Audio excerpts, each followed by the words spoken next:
Dialoguing on South Asia, we explore the lives of its people, hear their stories and the histories of the land, discover its beauty and encounter its conflicts, complexities and harmonies in a search for liberty, peace and prosperity. Interacting with leaders, activists, academics and common folk from the South Asian sphere about their work and their passions, their dreams and their life journeys, their immigrant experiences, advocacy efforts, religion, politics, and so much more with this, your host, journalist and author Peter Friedrich. Hand in hand, we meet and stand with South Asia. This is DOSA. Welcome to the show. And we're here today with Mr. John Dayal, dialoguing on DOSA once more. And Mr. Dayal, I'm glad to see you again. Thank you so much for joining. It's been a while since you and I have had a chance to sit down and discuss issues. How are you this evening? Fine. We are actually in a state of lockdown because Mr. Modi, our Prime Minister, Mr. Narendra Modi, is hosting the summit of the G20, and he is celebrating it almost as if he's been crowned. That it is his, what is it called in England? He's being coronated once again. I heard that was a perspective that was offered actually just a few months back when this new Indian parliament was inaugurated. All the kings and presidents of the world will come and pay him obeisance. Obeisance, homage, kissing his feet. Yes, offering him gifts of jet planes and other things to torment his people with. Well, state of lockdown. He's taking it very, very seriously. I think several billion rupees have been spent decorating the city. And before that, the last month and a half, 2 months, he's had many summits on various issues in various towns and cities. And each one of them has been decked up. People have come to the globe and gone away. However, when we have tried to hold our summits on issues that concern the people, on hunger and poverty and targeted violence and hate campaigns and minimum wages and unemployment and all sorts of things that beset us, the health of children, for instance, education. We have had our summits broken up by the police. In 3 of them, I was a participant. We 20, the people's 20, and minorities 20, which was supposed to be this morning, and it was cancelled under police orders. We 20 was at the CPM building. It's a very safe place, a public place. All sorts of people come there. Well, this is in Delhi. The police broke it up on the second day. Then we went virtual and passed the resolutions that we needed to. The other meeting, called the People's 20, had been in planning for 3 months, and it was at the Constitution Club. A member of parliament had signed us in. We had paid for the hall. On the second day, we were told that you cannot pass a declaration or a resolution, that it is government's orders. And we were broken up at lunch. So again, we went virtual and passed the declaration. And the 2 declarations are the same declaration, which is we are telling Mr. Biden and everybody else, Mr. Putin and Mr. Xi, and whoever comes to India, that whatever they do, whatever plans they have for the world, they must put people first. They must put our welfare first, our health first, our environment first, our food, our jobs, our housing, our education, our human rights, and our freedom of faith first, before they plan any other large things running into trillions of dollars and involving I don't know what. Well, that's quite a strong message to be coming from people in India, from Indian citizens as this G20 summit is about to Well, occur, that all of these renowned international leaders, they have these plans for investment, for trade deals, and yet the Indians there in India, where these leaders are coming to be received, are saying, well, what we want you to do is we want you to put the people of India first. Now, John, as you say, not only people from India, people from Nepal and from the rest of the subcontinent, the continent, and the world. There is unemployment globally. So, as you're talking with me, John, coming from Delhi in, as you described, a state of lockdown, I suppose that there may not be a better time within that context for us to dig into, as you're at your home, some issues of your own background. So I know that you're a lifelong journalist, you're an activist, you've been a lay leader in all different kinds of Indian Christian organizations, the All India Christian Council, the United Christian Forum for Human Rights. You've also been now for over 20 years a full-time human rights advocate. But before all of that, if I'm not mistaken about your background, you actually dabbled in physics in university. So can you tell us a little bit about yourself? You are originally from South India, but you've spent most of your life in Northern India. Yeah, but before that, lest I forget and we wander into other territory, I meant lockdown, and I meant it literally. We're confined to our houses. All of New Delhi is out of bounds for us. The police have stopped all roads other than for the heads of state and government. So you can't leave your house? I practically can't, because the roads are blocked. The bridges across the river are blocked. And where will we go? We can't drive anywhere. So we have got a food and a fruit and a milk for 3 days and are sitting tight till the last president has left us. And then we can enjoy the city once again. Everything is sealed. It was not so even at the height of the coronavirus or in any other calamity anywhere. We are used to calamities. We are used to Mrs. Gandhi suspending the constitution and declaring a state of emergency. And I am one of the documenters. The first book on it was written by me way back in 1976, 77, long before many people alive today were born.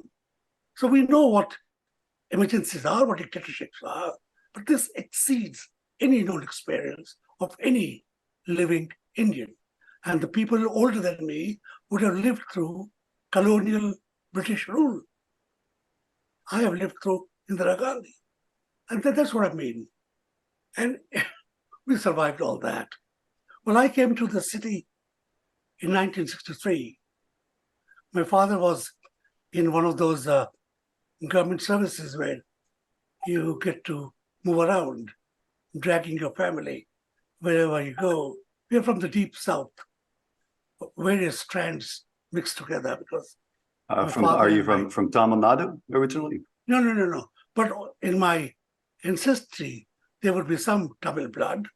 There'll be a lot of Telugu blood. There'll be some Malayali blood. And since I married a Malayali, my children are Malayalis. And denominationally, they're Syrian Christians, Syrian Catholics. Well, I studied physics at a primary institute, St. Stephen's College, and the Department of Physics and Astrophysics of the University of Delhi. But I don't think I had brains enough to be a scientist. So I chose out, did some further training and courses in journalism. And 1969, I became a journalist at the bottomest rung. Over the next 35 years, I climbed to be an editor-in-chief, in between a foreign correspondent in Europe, covered wars in Sri Lanka and the Middle East. Saw my own country. I can say I've been to every district, seen every 10 miles of India's very long borders and very long coastlines. I know this country, therefore I know its people. And I love them. And Therefore, when I see any of them, children as we were talking about, or people whose human rights are crushed, labor, agriculture workers, industrial labor, it angers me. And when I see people being persecuted for their faith, whether they're Sikhs or they're Muslims or they're Christians, it makes me angry because I understand that in a country where one particular group is persecuted, the second persecuted group just has to wait its turn. For surely its turn will come, as it did in Hitler's time for the Jew and the Gentile and the labor and the communists. And here the Sikhs have been persecuted, the Muslims have been targeted for a very long time, and the Christians targeted for 20 years. In fact, because I was in human rights and trying to understand what is happening to the Muslims, I could say I was the first man to discern the persecution of Christians, because the data, the ethnography of the data changed, the names changed. It was no longer Muhammad, it was George and Joseph and Mary and John. And these names should not have been there because Muslims were being persecuted. So one knew that persecution had shifted to Christians. And then one sought to investigate why. I think it was in 1997, I published the first document on violence against Christians. I called it an unofficial white paper on violence against Christians. A white paper is a government document which gives you details of what is happening. It could be a white paper on the economy. It could be a white paper on Indo-Pakistan relations or Indo-US relations. It could be a white paper on Indo-China. In fact, there was once. Or the troubles in the Punjab with the Sikhs during Mrs. Gandhi's time, for which she paid with her life. So since the government was not publishing data on violence against Christians, I thought I should do it. And we could show not only where the violence was, we could take a map of the violence and a map of India and superimpose it and discern the pattern. And the pattern has not changed. We could also discern violence against personnel, pastors and nuns and worshippers, violence against institutions, which would be educational institutions, hospitals, church buildings, and then violence against the aspect of freedom in which religion can prosper, freedom of expression, freedom of gathering, freedom of worship in a place, freedom to talk to somebody else, to convey to him the message of Christ for a Christian, or the message of Krishna for a Hindu or whatever. But to be able to communicate what you feel about your religion to somebody else is the essence. It's not proselytizing, it is not converting, but it is sharing the good news, as Christians call it. Sharing with other people what you think you know, what makes you happy, what That's just freedom of thought, freedom of speech. And these were being constricted, these were being eroded, these were being compressed. Various pressures from the crowds, from the mobs, to the police, to the government, politically, to the laws. Things were changing. It was creeping and it was tectonic simultaneously. Some of the larger legislative measures were creeping in.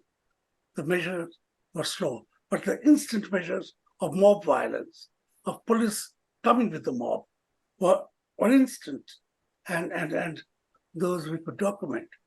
And although we could not predict it, but we were in a way ready when mass violence took place in Kandamal, in Odisha. So I want to get to some of that, John, but prefacing that and laying a little bit of groundwork, especially from your own life experience. You grew up with parents who were Syrian Catholics. You grew up primarily in the north, I believe, where there's a much smaller population, but Indian Christians today, at least, represent their very small religious minority of 2 to 3%, although that's anywhere from 30 to 45 million people in the country. And when you were raised as a Christian in India at that time, in the 60s, in the 70s, what was your experience like growing up as a Christian during that era? I was a baby and a school child in Kashmir and Shimla, which are adjoining Pakistan and China in a way. However, sometimes we were the only Christians, or so very few, and so very few Christians of my complexion, of my skin color. So you could say we were exotic, we were unique. We were not persecuted, but I suppose the faith wasn't allowed to prosper because Kashmir was Islamic dominated. And very few, there were churches in Srinagar, but very few Christians, very few native Christians. Most of the Christians were like my family, coming in with the armed forces, coming in with the engineers, coming in with the scientists and the teachers. So we were migrants, transitory migrants, not even permanent migrants. And later also we discovered that there was persecution of Christians in Kashmir by the Muslims and in the hill states of what is now Himachal Pradesh and Uttarakhand on the China border by the Hindus. So there was latent persecution, which explains why even today, in absolute terms, by census records, Christians are far and few, much less than the national average, and certainly much less than the concentrations we have in Kerala and Bombay and Mizoram and Meghalaya and things of that sort. So the density was even more sparse then, and despite a lot of work by evangelical groups, continues to be sparse. Now, as you said, you made this switch from pursuing physics in university to decided that journalism was a better fit. And at some point, I do want to ask you about the emergency, but you also said that you ended up serving as foreign correspondent, even I've heard it said a war correspondent in Europe, in Sri Lanka. You mentioned. I've heard also possibly in the Middle East. Can you tell me a little bit about that? Where exactly you went and what you covered? I was posted in London to cover London and Geneva for the Observer of Business and Politics. It was a paper that had been launched by the Ambani Group of Industries, and I was the first foreign correspondent. And it was a unique opportunity to be able to cover, for instance, the Paraguay round of trade negotiations, what are now called TRIPS and TRIMS, the trade-related intellectual property rights, which allow people to patent and allow rich nations to have medicines priced so high that life-saving drugs are out of reach for the poor nations. It was also an opportunity to cover the reunification of Germany and to find out how difficult it is to integrate, but how good it is to be able to integrate. It was also an opportunity to see Europe, which had been torn by war at about the time that I was being born, reunited when I was a young man and a correspondent as a whole, as a political whole, as an economic whole. These are things that are unheard of, undreamt of in parts of Asia, which also has been torn apart by many wars, some very recent, and some a result of colonial conspiracies, if I may call it that, or colonial compulsions, which they would like to call it. So that gives us, in a way, hope that hate is not permanent. And it may or may not transcend generations. The hate, for instance, between India and Pakistan, born because the two countries were born as a result of a religious partition and lots of bloodshed. Maybe 5 million Muslims were butchered in India, and 5 million Hindus and Sikhs were butchered in Pakistan. And tens of millions of people migrated from one country to another. It was possibly the largest exchange of populations ever witnessed. The massacre of the Jews by Hitler was the largest number of people killed. But this was, apart from the people killed, it was a huge number of population exchange. Not total, because there's still a few Hindus in Pakistan and a very large number of Muslims in India. So that way, partition failed to separate the people, but it created hate. All the refugees from Pakistan who came over to India, remember their mothers being raped, remember their grandmothers being killed, remember their uncles being butchered. Some had amputated hands. They remember the horrors. In fact, in Delhi, Mr. Modi has caused to be built a museum of partition to keep on refreshing memory for his own political use. But sometimes it is good to also remember. There are museums in Auschwitz and in Tel Aviv. So museums also serve a purpose. But museums in India or anywhere should not serve to perpetuate hate, but to show us the horrors of hate. If you show the horrors of hate, then it's okay. But in Pakistan also, so these histories that are historical baggage to the two people create a state of calumny and hate. And Christianity then is collateral damage. A Hindu who from childhood has been taught to hate a Muslim will so easily switch targets and start hating a Christian when his masters tell him to. And the dog whistle says, we will pause on the Muslims and will begin on the Christians. Now, just to add context for the sake of our listeners, the partition of the Indian subcontinent occurred in 1947-48 when the subcontinent got its independence from the British colonizers. And what happened was that it was split. Pakistan was created, the Republic of India was created, and as that occurred, Pakistan was set aside as intended to be an area primarily for Muslims, and India was viewed as primarily an area for Hindus and others. And there was a mass migration two-way with many Muslims from now India going to now Pakistan, and many Hindus and Christians and Sikhs from now Pakistan going to now India. And with this mass two-way migration of peoples, there was, as Mr. Dayal, you just mentioned, there was mass violence, killing on both sides that occurred at that time. And the wounds still fester, but as you said, hate is not permanent. Hate does not remain forever.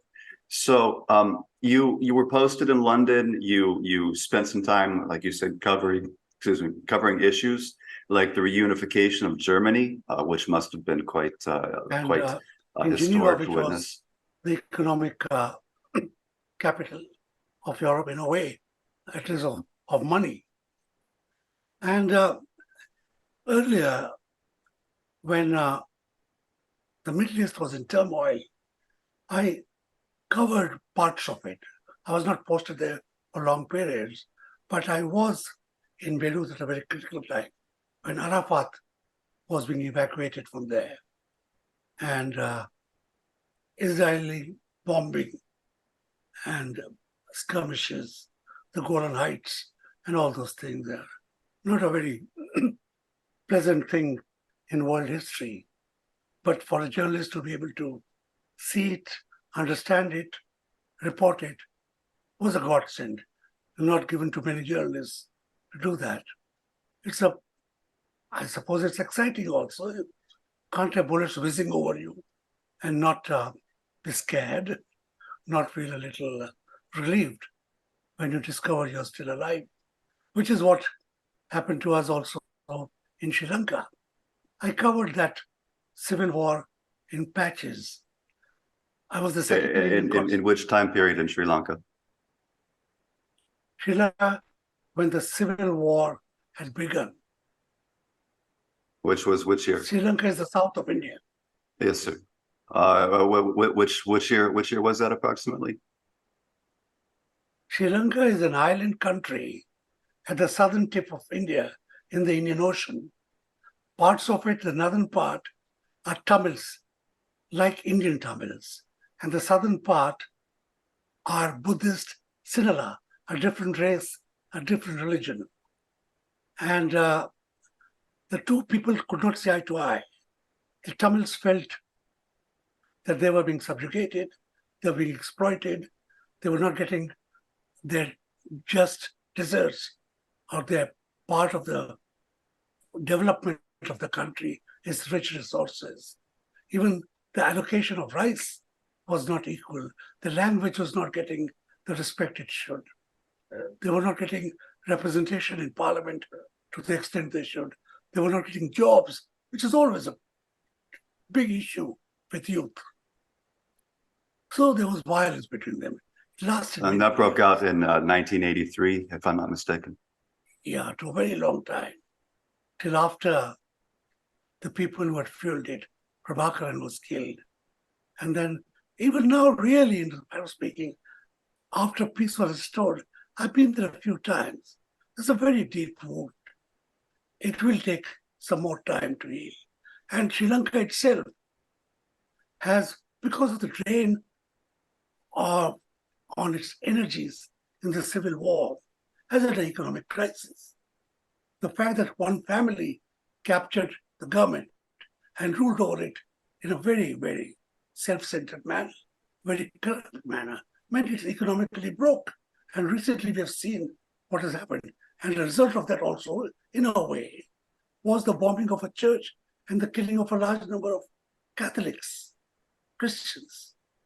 So I was not there when the church was bombed, but when people were killed, when Colombo was being attacked and when Jaffna was being bombed, it was my, what should I say?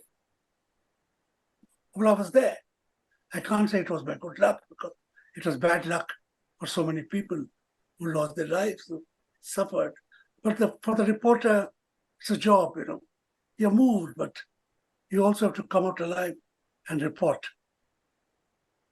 Well, and for a journalist, for a reporter, certainly one witnesses so much human tragedy occurring, but at the same time, the job is to be there and to bear witness to it. And yeah, and also to cover issues of major historical significance. So one issue that I know you were in India to cover, for instance, that was of great significance historically to the then rather new Republic of India, and still influences the country today, was the emergency declared in 75 to 77. What was the emergency, John? And can you describe that a little bit? What it was, why it happened, and what your role was in covering it? Mrs. Indira Gandhi was a very nice democratic person. She believed in and fought elections. In her own election from Uttar Pradesh, she, by a bad luck, or she overlooked the fact that one of our election agents was a government servant. He was an employee of the government. And the Indian laws are very sharp and very clear. You cannot take government assistance in your own election. Government runs the elections. So our opponent challenged our election and he won. And the judge said, you are won by deceitful means, by corrupt practices, and you cannot enjoy the fruits of your corruption. And I'm putting aside your election. Mrs. Gandhi should possibly have taken it in resigned for the election and she would have won. But her advisors of the time said, you won fair and square. You cannot concede or accede to or obey such a bad command. You suspend the constitution. One of her legal advisors, who was a big person in a party and a big political leader, later chief minister of the state of Bengal, was a chief legal advisor. And his advice was to suspend the constitution and see how she continues her governance. She suspended the constitution, postponed all elections, arrested all that she thought were against the rule, which included people in the Congress party, what were called Young Turks. Which was her party. In the Congress party, Yes. in the Indian National Congress, of which Mrs. Gandhi was the leader as Prime Minister, and which her ancestors had worked for during the freedom struggle. Mahatma Gandhi was a member of that party. Jawaharlal Nehru was the first Prime Minister from that party. So anybody she thought was against her, she put in jail, including some of her own friends who she thought were advising her wrongly or wanted her to resign and contest again. She arrested a lot of communists and a lot of right wing. She arrested many former princelings. We had a lot of kingdoms before independence. And she arrested a lot of activists, political young activists, students from JNU, from Delhi University, all over the country. And journalists too as well, right? She arrested also journalists. They arrested some journalists, yes. Particularly those journalists either totally arraigned against her or who were also, while being journalists, they were also politically active. Like Mr. Kuldeep Nair was one. But most of the other journalists remained in office, but she imposed censorship, and a very harsh one. You have to take permission before publishing anything. So every day, the newspaper assistant editor had to take all the news to the censor, and he would say, you can use this, throw this, cut this, use this. But journalists being journalists, you also learned how to disobey. So any news item or editorial that the censor said you cannot use, you did not use it in obedience. But you did not fill up that gap. You left the gap as a gap. So the reader would get a newspaper, and when he was looking for some news, there'd be a long white strip or a broad white strip, as the case may be. And you knew that something was being posted here, but Mrs. Gandhi had it removed. So, way it also that tactic, if I may, that reminds me a lot of what we've heard seen today in Putin's Russia, where protesters are arrested for holding signs or were when they were protesting the war in Ukraine last year. And then what they started doing in response was they began holding up just blank signs, and they still got arrested in Russia, but their response was just to hold up a sign, a white sign, blank sign with no text on it. What else can man do? We invent ways to torment the dictator who's trying to torment us. I think it's only fair, and may the best man win. The best man usually wins. Mrs. Gandhi eventually had to withdraw the emergency. But before she could withdraw it, many ugly laws were passed. Many ugly things were done in order to contain the population, particularly the population of Muslims. The government ordered large-scale sterilization, vasectomies for men, tubectomies for women. And when you set government officers to do such things and to give them targets, the officers also go berserk. So you could find 70-year-old men being sterilized and 16-year-old boys being sterilized. And all sorts of sadism took place. The people really were close to exploding. Mrs. Gandhi also thought that before an explosion, she should retract. She called for elections, withdrew the emergency, and lost resoundingly. In North India, her party got 2 seats. She herself lost. That was a shock. But the people of India had another shock. The party which won, the group which won the election, could not govern. They were very bad at governing the people. The emergency had put into jail, as I told you earlier, communists and the far right. And they came together to rule. And such a combination cannot rule. The far right also consisted of the RSS, this militant Hindu organization, which is patterned on the SS, which is patterned on the first form of militia that Hitler and Mussolini could conjure, which wants India to be a Hindu country, which wants Muslims and Christians to be disenfranchised, to live as second-class citizens. They were in government and they perverted the system. They planted officers of their thinking into the police force. They planted their acolytes, their workers in journalism. And in due course, the people that they planted became editors.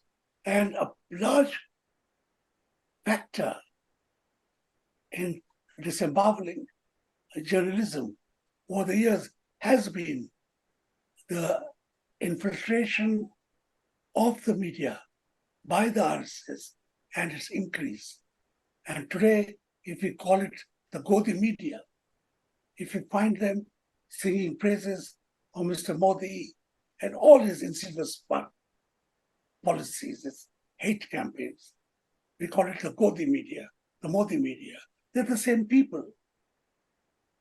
So the Godi media, and for our listeners, as I understand, that basically translates to like lapdog media, basically meaning media that are servants of the authorities or of the regime, which is certainly what, from my perspective, my understanding of journalism, the exact opposite of what journalism is supposed to be. Now, John, with this emergency, it strikes me that there's a couple of lessons that one could take away from it. One is, in the case of it being imposed by Mrs. Gandhi, that, as you said, ultimately she pushed and she pushed and she pushed so far. You can only push the people so far before they respond and you begin to lose your grip on power. Finally, just before that happened, she was compelled, pressured to actually retract the emergency and hold elections. And then when she did do so, she lost those elections catastrophically. Now, another thing that strikes me also about this is, as you've mentioned, there's this aspect where a lot of the people that were being persecuted or oppressed by the state during those couple of years of emergency included members of the far right, of the Hindu nationalist entities like the RSS. You just mentioned this paramilitary organization, which has taken inspiration from the original fascists in Europe. And as a result of them being oppressed during the emergency, once the emergency was lifted, They came together with this communist coalition, which is the exact opposite spectrum, and formed this untenable alliance to create a government. But the RSS and their related groups along the way, around about, that would have been late 70s, early 90s, began to get the chance as a result of coming out of the emergency to start planting their people within these bureaucratic systems, within the police, within journalism. One can imagine probably at low levels, to the point that you said, as later today they've become the editors. But so related to all of that, and as we move forward to the present day, I want to ask you a little bit about your entry into the world of activism, because I understand that around about 2000, you, I don't know if it's appropriate to say, hung up your hat as a journalist, because there's so many ways in which journalism and activism are interrelated. But you moved from being a full-time journalist to being a full-time activist. When did you really begin that shift over towards activism, begin dipping your toes into that arena, and what prompted you to foray into that arena? I still write, and if somebody would take me, I can write a report or editorial. I do have columns in some magazines. I write regularly, every day. So in a way, I've not ceased being a journalist. I've stopped working as a journalist for pay. I do journalism when I want to do it. I write when I want to write. I write on subjects that I want to write. I am not commanded by my editor to write on politics one day and potatoes the other day. So to that extent, I'm an independent journalist now. But as it says in the Bible, you can't serve two masters. And when you are a journalist, when you are critiquing the government, when you are defending the poor, you could do that by writing also. But sometimes, just sometimes, you have to stand with them. You have to understand and accept your own reality as a middle-class man, as a working person, as a religious minority, as a Christian. And you feel a sense of duty towards it. Well, let me say, I've never met a journalist who is without bias.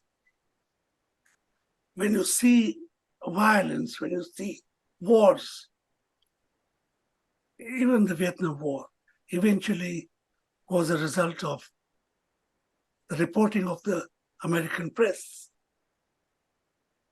the napalm, and all of that, the photographers and the Pentagon Papers. And the Pentagon Papers. You feel committed to expose all that is inhuman, all that is false, all that seeks to make slaves out of people. Some manage to do that, some don't. For some, the necessity of earning a livelihood to bring up a family is high. I also have that compulsion. My father left me nothing. I don't have, but I will not starve. And therefore, I thought I could afford to do human rights full time.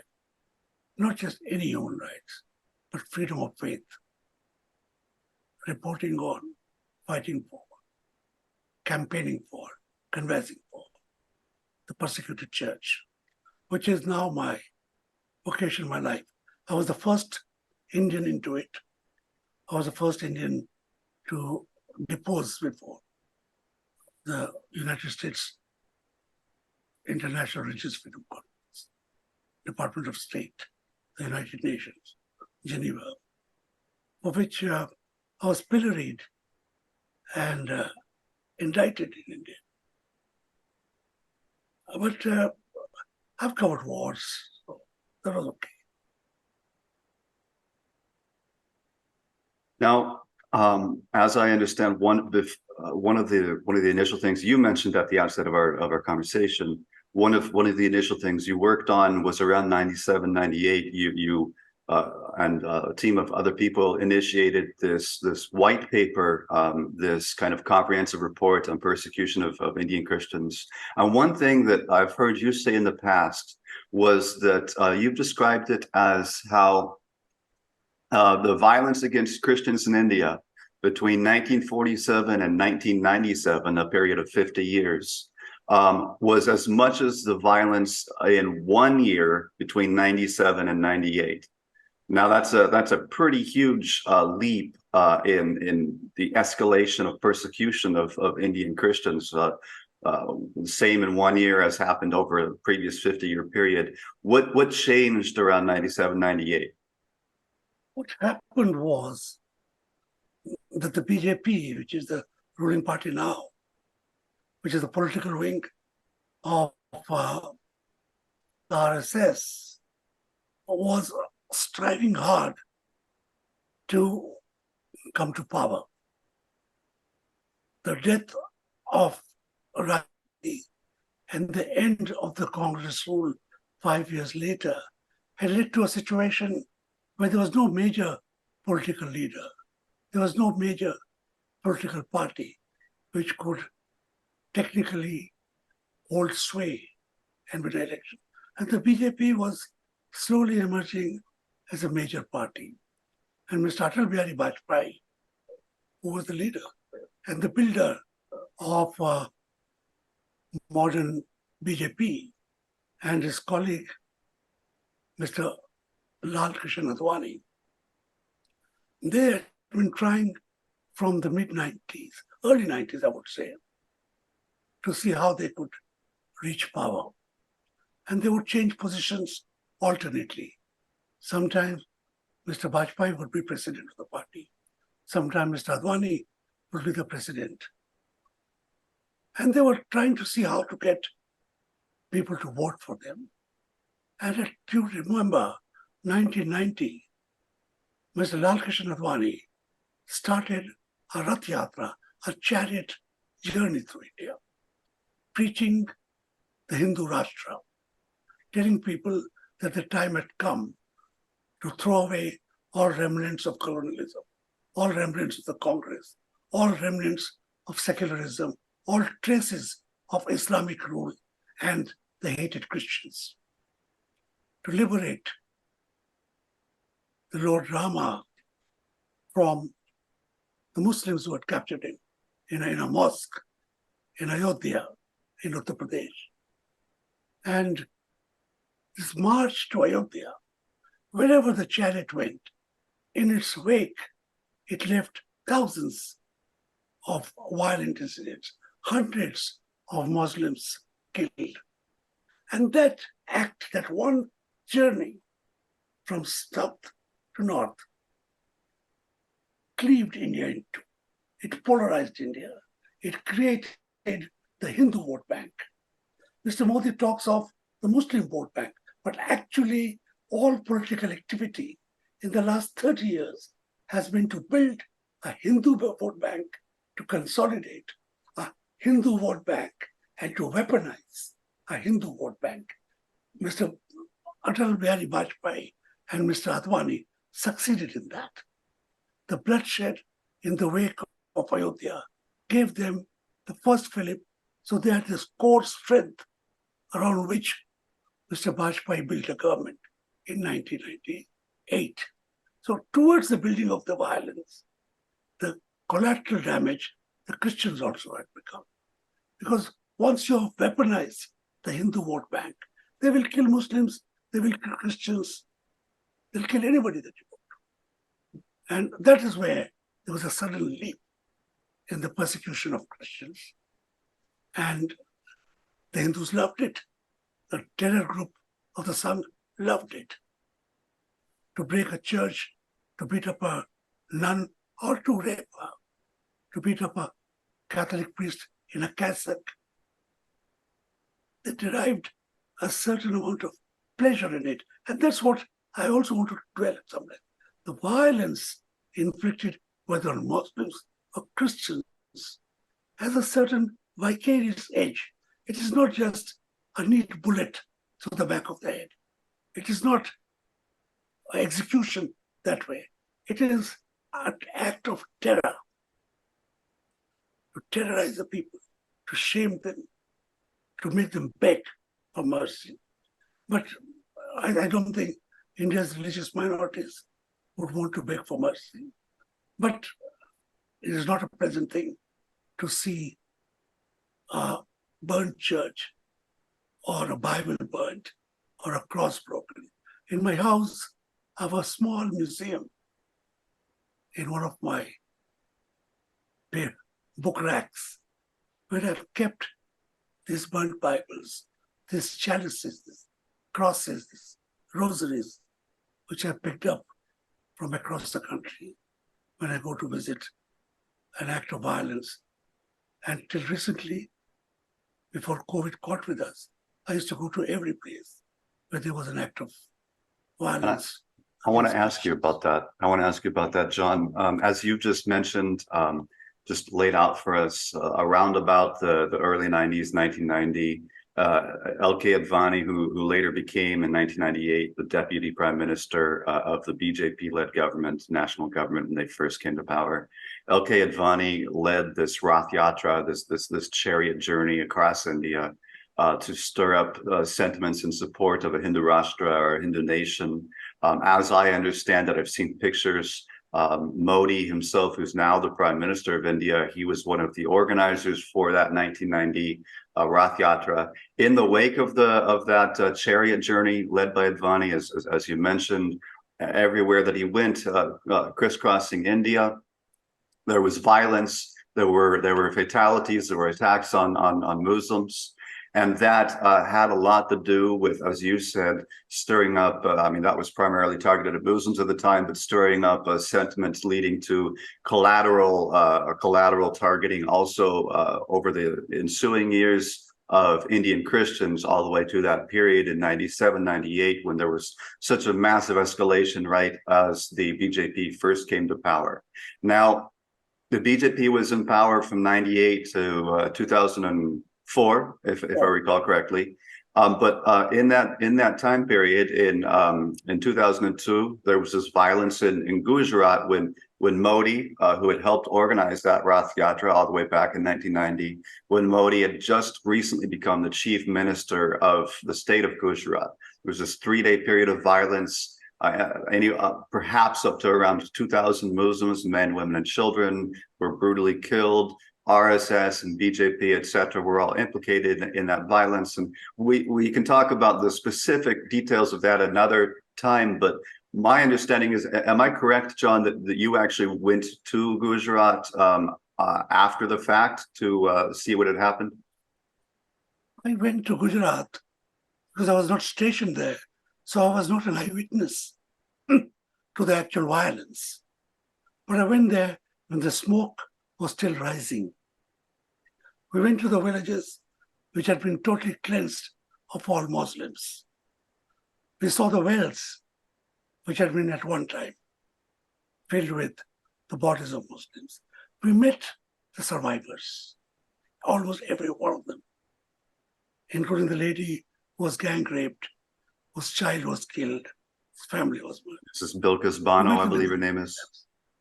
We met them in the refugee camps. And my group, we were actually chased out of there. I, Professor Shamsul Islam, his wife, 2 Muslims, a Catholic father, we had to run for our lives from there. Because a week or 2 weeks after the violence, there are still people. We went to a village. One of us was Swami Agnivesh. We had a superintendent of police with us. We went to a village where every Hindu had killed every Muslim neighbor. We went in like fools or like reporters, or just wanted to know, how can a neighbor kill a neighbor? We asked that question. How could you? It was a wrong question to ask. We were surrounded. And the police had to escort us out of that village. Eventually, we left Gujarat and drove to Delhi, picking up a car from the bishop's house and drove to Delhi. The others stayed back for a while, but eventually they also had to do. Because Gujarat today, 20 years later, is still very polarized. Muslims cannot get a house on rent, whether you are a professor or a scientist. You have to go to the Muslim quarter to find a small room. You can buy a house elsewhere in Ahmedabad, but nobody is willing to sell you one. You can carry money, buy the sack full, and you will not get a house. That is happening in Delhi today, by the way. Muslims, professors, scientists, journalists are not getting houses on rent. Others are not getting houses which they want to buy.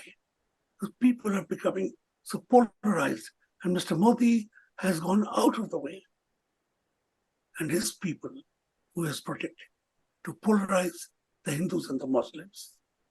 And the consequences, we're already paying for that, but it could explode any day. Now, after Gujarat, that was one of the most egregious and large-scale incidents of anti-minority violence, certainly at least in terms of the numbers of dead that were left in the wake that had been seen in the Republic of India since its founding, since its origins. But I know it's not the only place you've visited.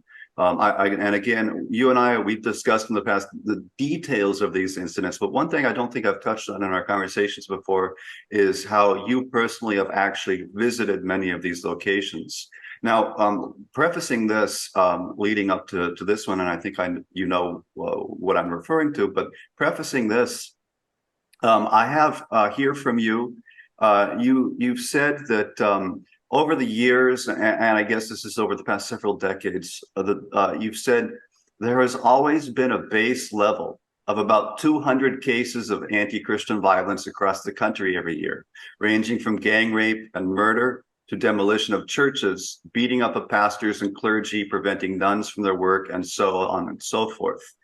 However, we saw in 2008 in the state of Odisha in eastern India, we saw that incident, that base level escalate, spike massively. We saw 100+ Christians killed, hundreds of churches burned, tens of thousands of people displaced.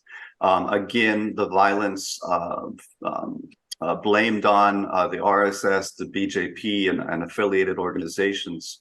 But once again, you and a team of other activists from multi-faith backgrounds, if I'm not mistaken, after the fact, after the smoke had begun to maybe clear a little bit, you went there to Odisha to visit, to witness, document.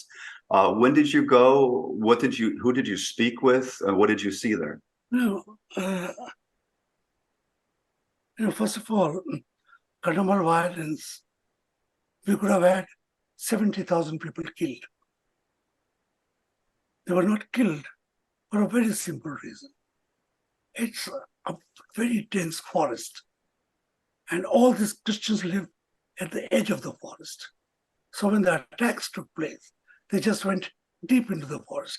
These are forests where tigers roam and elephants roam. So these are really, really dense forests. In the middle of the heart of India in a way, and a plateau a kilometer high.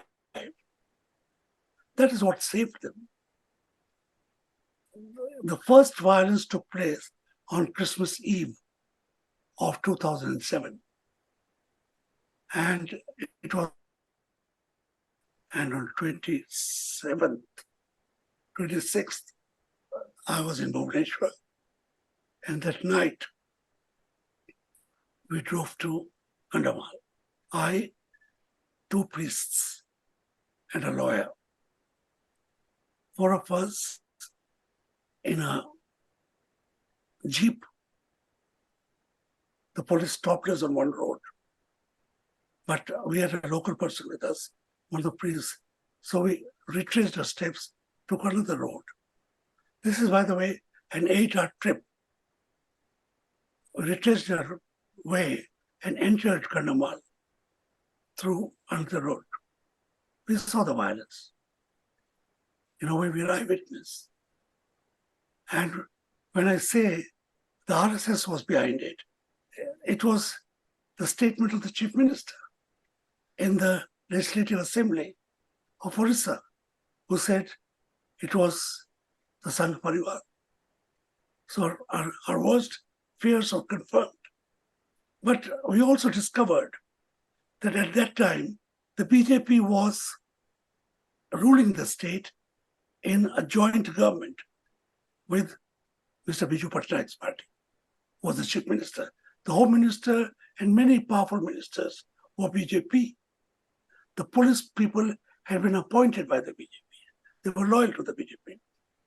The collector, the district magistrate, stopped our relief. We had to go to the Supreme Court to say that relief should go. The second burst of violence began on 23rd, 24th August the next year, when this man... That's actually 15 years ago this last month. Yes, we just observed the 15th anniversary of Kandamal. We had to observe it virtually. But in Kandamal, every year, 5,000 to 15,000 people gather to observe and to mourn their dead, to observe and to celebrate their faith. So it happens. Elsewhere, we meet when we can, pray. This year it was virtual. Last year also it was virtual. But perhaps we could say next year in Kandamal. So that is something to aim at. But when you talk to the victims, and later, the last 5 years, I have visited almost every Muslim family whose son or father or brother has been lynched by the same Sangh defending the cow, was lynched the Muslim on charges of eating beef or carrying beef or killing a cow. We have visited those families only to find that the police is complicit, the state is complicit, the politician is complicit. And this complicity is what I trace to Kandamal and to Gujarat. And this is what is now the norm, that complicity has been normalized under Mr. Narendra Modi's rule. 10 years of his rule has totally inured the police, the magistracy, the bureaucracy. They think their rule will never end. But there's another thing coming. Now, speaking of this issue of complicity, I mean, we've seen this in the documentation in 2002 and 2008, and then routinely, as you've just mentioned, in many of these other incidents of you could call it, if you would, more sporadic violence around the country against not just Christians, but especially against Muslims in these lynching incidents. When it comes to complicity, most recently this year, one of the things that we've seen, perhaps most shockingly, egregiously, is up in the Northeast in the state of Manipur, where violence broke out on May 3rd of 2023. And there have been a lot of reports coming out. I've spoken with members of the targeted tribal Kuki-Zomi community there who have given me accounts of incidents where police have been complicit in attacking. There was this viral video that emerged of these two Kukizomi women who were being paraded by a mob of attackers, naked on camera, being sexually molested on camera, later gang raped off camera. And in that case, one of the women has, or both of them, if I'm not mistaken, that they've testified that they actually ended up in the hands of the mob because they were first picked up by police and then handed by police over to the mob. Now, this violence is still ongoing for so May, June, July, August, September, just over 4 months. Over 4 months. I went to Gujarat. I went to Manipur also. And that's what I wanted to come to is you've been here on the ground in so many of these places, Odisha, Kandhamal Odisha, Gujarat, etc. You visited these families of these Muslims who've been lynched. I know you'd gone to Manipur as well. Can you tell us about what you did in Manipur, what you saw there? And also the violence is still ongoing for 4 months. Violence is ongoing. Even yesterday, the women of the Meiteis pushed back or tried to push back the Indian army, which was separating them from the homeland of the And just to preface, the Meiteis, they are the majority Hindu, majority population community which is attacking the valley. Yes. The Meiteis live in the valley. 80% of them are Hindus, 10% of them are Muslims, 10% of them are Christians. The Hindu Meiteis have their eye on the rest of the state. The chief minister is one of them. The state police is almost entirely derived from the valley. So when this current passions were raised, with the Meiteis demanding that they be allowed to enter where the Kukis live, to buy that land, to set up factories or whatever, plantations. And I just said, why not? When the flare-up took place, the police, instead of controlling them, opened up its armories where arms are kept, where the ammunition is kept, and just gave it away to these young men. And who now have not muskets, not pistols, they're Bren guns, they're machine guns, they're submachine guns, they're mortars. They have become instantly an army. And they have been vicious. They've been vicious. So the Kukis, all Kuki villages, which were in the plains, were wiped out.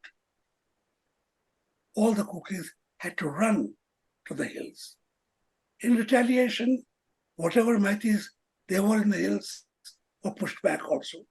But for every one Meitei killed, maybe 3 Kukis were killed. The Kukis have not been accused of rape. The Meiteis have been accused of rape of Kuki women. And that's where it ends. The political solution is not in sight. The chief minister is not acting. The minister of home of India is not acting. The prime minister has not been to the state. He's gallivanted all over the world. He has not been to Manipur. He has a monologue on TV every day. He has not spoken a word on Manipur. He did not address parliament on Manipur. He has not given an indication what is in his mind. How does he want to end the solution? He has not given us a roadmap of a political solution. When the prime minister is silent, the lower minions will do what they will. And maybe that is the road plan, to allow one side to totally subjugate the other side. And then the deed is done and you can't undo it. Maybe that is the plan. But these are very expensive plans, expensive in human blood, in human misery, and a national loss. Soldiers are employed there. We can't take medicines to the Kukis. When I and my colleague, Mr. Harshmandar, a former bureaucrat, when we went there, and there were 3 young doctors with us, we saw that in 2.5 months, or nearly 3 months, the children were on the verge of malnutrition for want of vitamins. They were just being given rice, boiled rice. The Kuki refugees are living in church compounds, not in government compounds. No government comes there. No government rations come there. They are living on the charity of the church community. 90 or 100 such churches are hosting from 20 to 500 people. The Maitis are living in government refugee camps. That is the difference even for the injured. As for the dead, their bodies are rotting in hospital mortuaries in Imphal, the capital of Manipur. The Maitis will not allow Kuki bodies to be buried in their area, and they won't allow them to be taken out and buried elsewhere. They will not, any place in the valley, they don't want a Kuki body to be buried. That is where I said hate has been so weaponized as to turn an entire community into such tyrants. No human being is born a tyrant. You're taught to become one, and they have been taught to become one. Well, as you said, even the Prime Minister hasn't visited yet. You yourself have gone there. The violence is still ongoing. I know that there's a complicated situation. There's a lot in it which is sparked off by this ethnic conflict, but it's being driven by a majority Hindu community who's got the backing of the BJP government at the state level and silent sanction of the BJP at the national level. So from my perspective here on the other side of the world, there does seem to be a large extent to which this has a lot of religious motivation, a lot of targeting of religious minorities wrapped up into the conflict. And now, as we begin to move to a close, John, and wrap up and come to a few of your final thoughts, I have a few kind of opinions I want to ask you to share. But with what's happening there in India, I think in the last time you and I spoke was January of 2021 or January 2022. And in that month, you described to me that the year 2021 had been a year of fear for Indian Christians. In that context, looking back at what happened 2 years previously, now 2 years in the future, what, if anything, has improved? And has the situation remained stagnant? Is it the same or worse? And I want to tag on to that too. In the past, you've also compared the situation for Indian Christians to the situation for Chinese Christians, suggesting from my interpretation that just like China has its underground church, that may be a term that could be applied to the situation of the church in India. What do you think of that? No, the underground church is a very large church in India. It consists of people who believe in Christ, but they cannot be seen in a church. They cannot afford to wear a cross on their neck or a cross on their house. They will lose their job. They will lose their scholarship.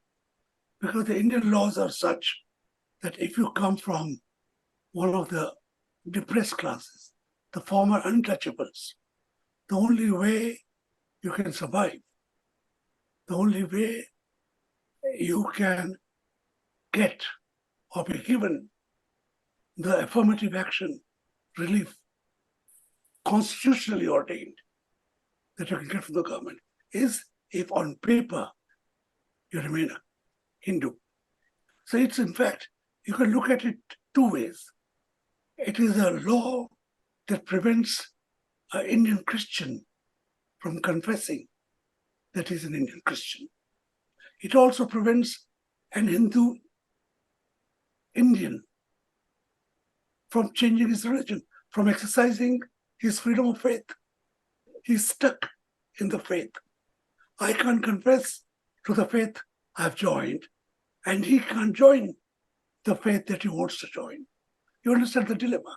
So this is, some people look at it as a law prohibiting Christians from confessing to the faith. I also look at it as a law preventing a vast majority of Hindus from even dreaming of accepting Christ as their savior. They'll be punished ruthlessly. When you criminalize freedom of religion, it cuts both ways. Yeah. As I said, the weapon is the law. So what can you do? You believe in Christ and you remain underground. And in terms of that aspect of you describing 2021 as a quote unquote year of fear for Indian Christians, how do you feel about the situation today compared to then? Today, the situation is much worse, but it's good in a way. It's good in a way that Mr. Modi's term, his second term, expires next May. He has to have an election anywhere from December this year to April next year. The people are sick and tired of him. Unless something happens to the voting machines, unless he comes up with some trump card, he's going to lose. He's going to lose miserably. The opposition to him politically is building up. The anger against him publicly is building up. The economy is in tatters. Prices are high. Petroleum prices in India are very high. Taxation is very high. The GST, the billionaire pays the same GST as I do on a tube of toothpaste. For me, buying a toothpaste is a luxury. For Mr. Ambani, the number 2 richest man in India and the 5th richest in the world, he can buy a toothpaste every millisecond. He can buy a jet every hour. These are the funny ways in which monopoly capital, 4 or 5 friends, mostly 2, Mr. Adani and Mr. Ambani, have benefited. The rest of us Indians, if not on the verge of starvation, are on the verge, certainly, of being totally fed up with the regime. Well, bringing this, as we wrap up, around towards, I'm of course here in the US, been living in the US my whole life, and recently Modi, the PM of India, got the red carpet. I must interrupt you to congratulate you on the wonderful work you are doing in America, and also through you to congratulate the Hindus for Human Rights and people of that group who are really giving a great fight to the friends of Mr. Modi in America, who are giving a good fight to those who are entrenched in caste politics, who employ only people of their own caste, the upper castes. I congratulate you, and I congratulate all these groups. You give us such strength from such a distance. Thank you, John. And especially, I would amplify that. Congratulations to Hindus for Human Rights, because I know I've seen personally, borne witness to how difficult it can be to be a Hindu in this struggle, raising the voice for human dignity, for human freedoms, for civil liberties, and against this Hindu nationalist movement. And Hindus for Human Rights in particular have been subject to a wave of really vicious attacks, and hats off to them for their courage, their principle as they continue to stand strong.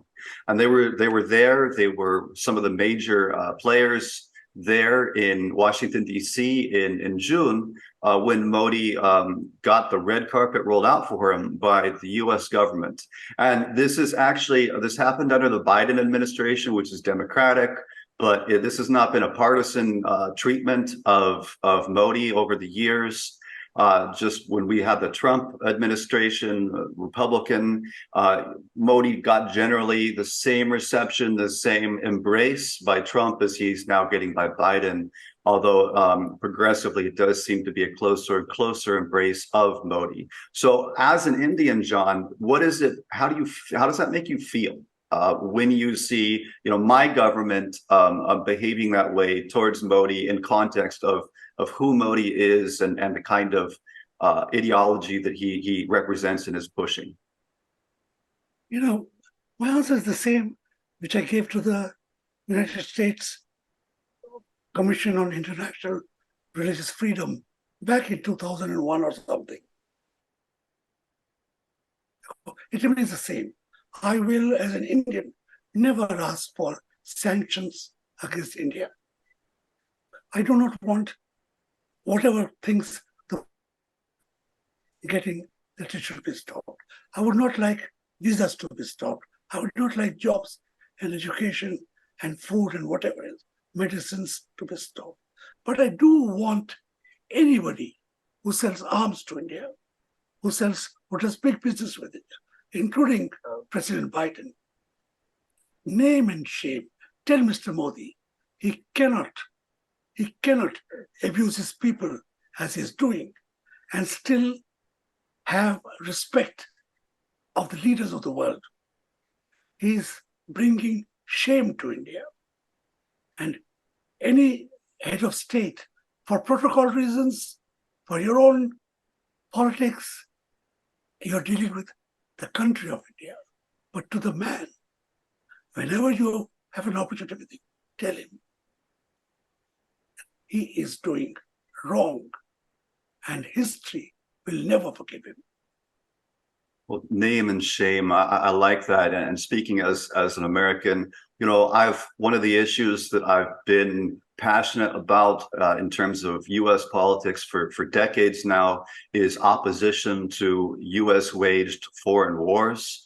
And within that context, connected so much to that is the sanctions that the U.S. imposes on countries around the world, which typically do nothing but actually harm the common person. They don't actually impact the regime so much. I've spoken with some people who support this idea of BDS type of approach, a boycott, divest, and sanction type of approach towards India, and in response to what's happening there with human rights under the Modi administration, Modi regime. But that I've long opposed. I think that's absolutely the wrong tactic. Instead, name and shame, and I certainly attempt to do that with whatever voice I have. But that needs to be done increasingly from places of power, of political power, from the U.S. Congress, from the presidency. I love the way you chase these Indian Americans who want political positions there. I like the way you chase them and you ask them, and even you ask white American politicians if they are taking funds from sources who have blood on their hands. I just love it. I think that needs to be pursued in a big, vigorous way. Question everything and everyone, especially anybody that has any kind of parent association with this movement, with the Hindu nationalist movement and its supporters here in the U.S. And almost last question, John, I wanted to ask, I saw an article you wrote in the wake of the visit by Modi to D.C. in June. And in it, you talked, and I'm going to quote you, you talked about how his visit had evoked limited protests in Washington, D.C. by Hindus for Human Rights, the Indian American Muslim Council, the Federation of Indian Christian Organizations of North America. These protests were overwhelmed by crowds of Modi supporters who chanted before the accompanying Indian media, "Modi is India." And I want to say first, I absolutely agree with that. They were tragically limited protests. And I've protested Modi in California in 2015, in Houston, Texas in 2019, and I was there protesting him at these protests in Washington, D.C.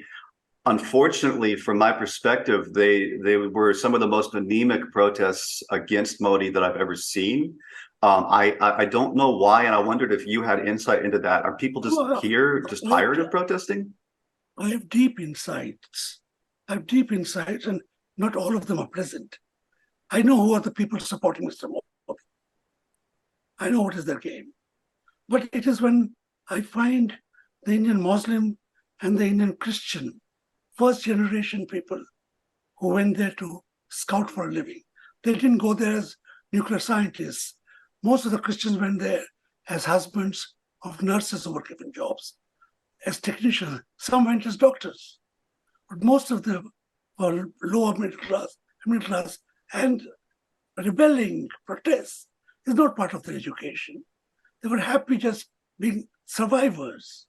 And here we are asking them to cry for us, to fight for us.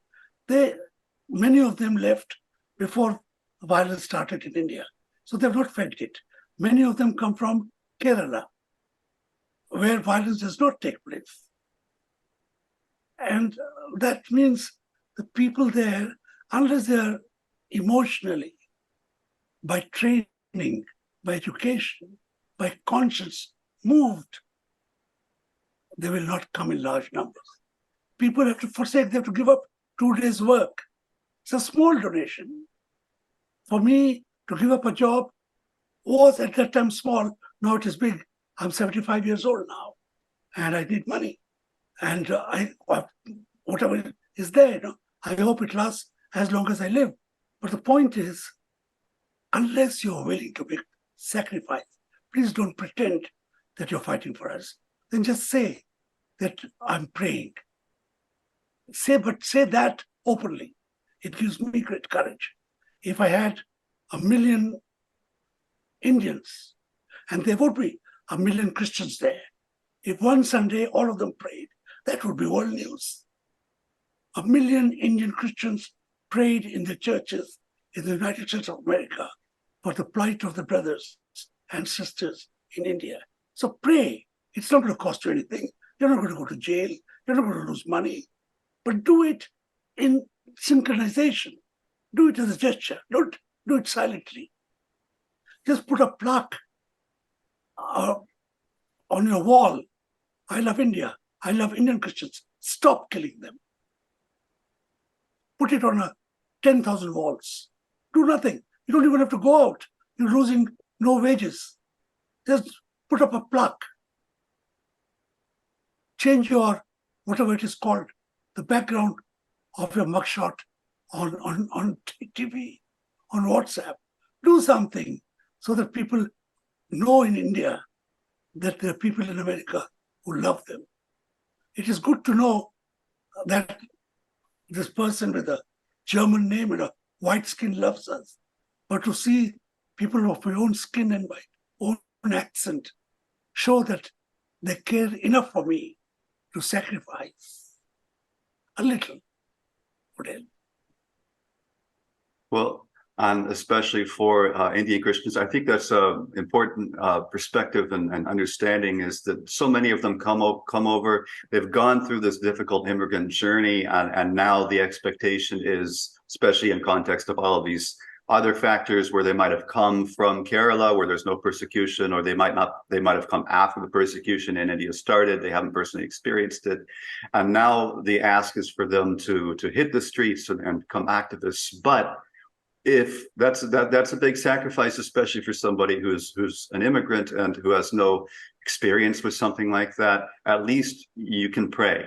Now, I know outside of the Indian American community, within the broader American church, I'm an Anglican, and within the Anglican church, we have a written liturgy that guides, as it does in the Roman Catholic Church, that guides the service. There's a section that's known as Prayers of the People, and which has a specific prayer for the persecuted church. I know that I recently moved, but the church that I dipped my toes into the Anglican faith and was there for years. My priest there, he has incorporated into that section we pray for the persecuted church and especially for the church in India addition. Yeah. However, unfortunately, my church is one of the very few that I know, which is praying for India, and especially for persecuted Christians in India. And one of the reasons that they're doing so is because they're aware of the persecution against Christians in India. Most of the churches, I've tried reaching out to churches here in America. I've tried talking with Protestants, Catholics, etc., priests, pastors, and even Mormons and other groups. And there's been very little awareness, and when the awareness is planted, very little eagerness to take action. What do you think we can do to get them involved, John? If anything. How does one prick a brother's conscience? I think we are also amiss. We have these sporadic activities. I think we must have a bigger office. We must strengthen your office. We must strengthen Fiacon office. But we must have a research and communication office in Washington, D.C. And if possible, people in every state capital who keep on churning information, documents, emails, paper, to every legislator, to every pastor, and then see what we can do. I wish I were young enough. I would have volunteered. But if there's somebody, I would be so happy to pray for him and to support him from India to the extent I can. Well, you've done so much in your life, John, and it's now as you continue to do what you can, and you're still doing so much, I believe you would probably agree with this. It's necessary for newer generations to begin picking up and carrying on the torch. And in that context, well, there's always a glimmer of hope. What is your hope for the future, as far as whether it's India and ends to the human rights violations there, a reestablishment of religious freedom, of freedom of expression, and this sort of thing? And last question is, in context of all of that, what do you hope your own legacy will be?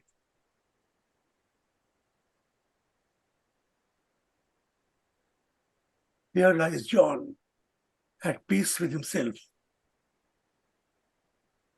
I have more hopes in the non-Christian world in India for raising an entire generation of activists who are there because their conscience has said so.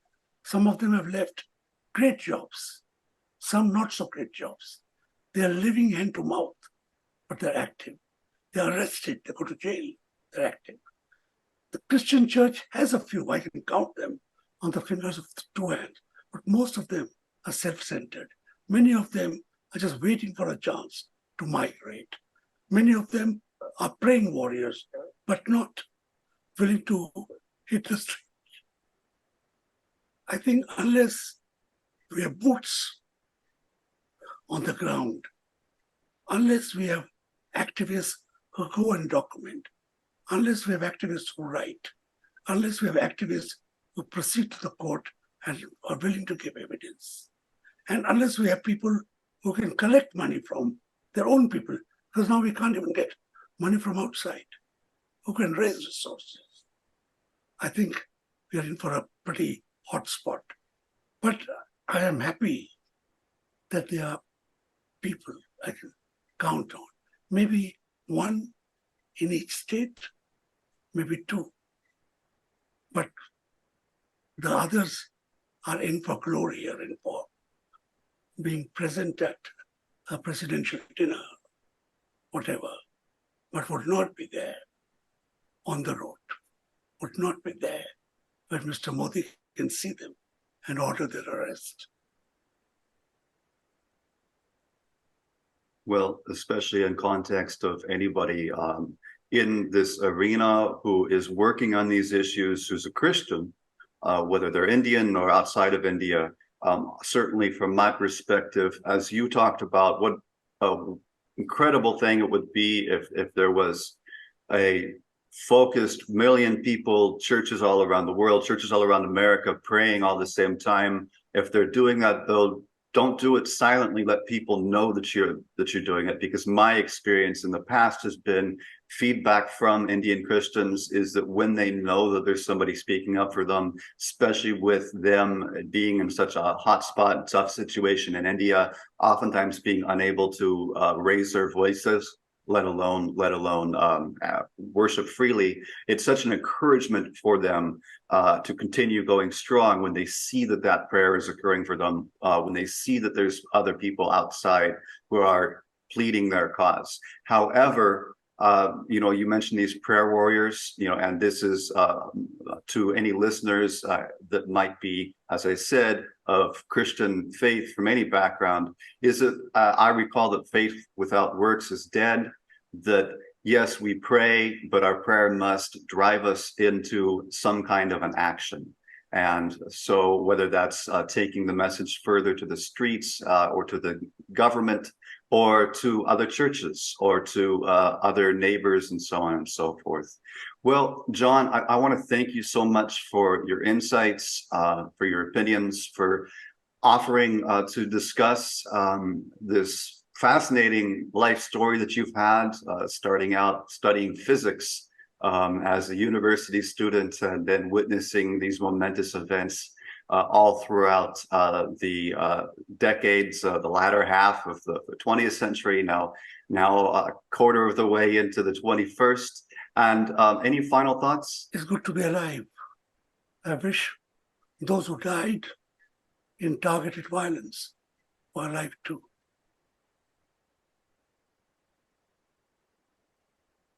Amen to that, and we will leave it at that. Thank you, John. Stay well. Thank you for tuning in. If you liked what you heard, please remember to subscribe and follow for more to come as we look forward to dialoguing once again on DOSA.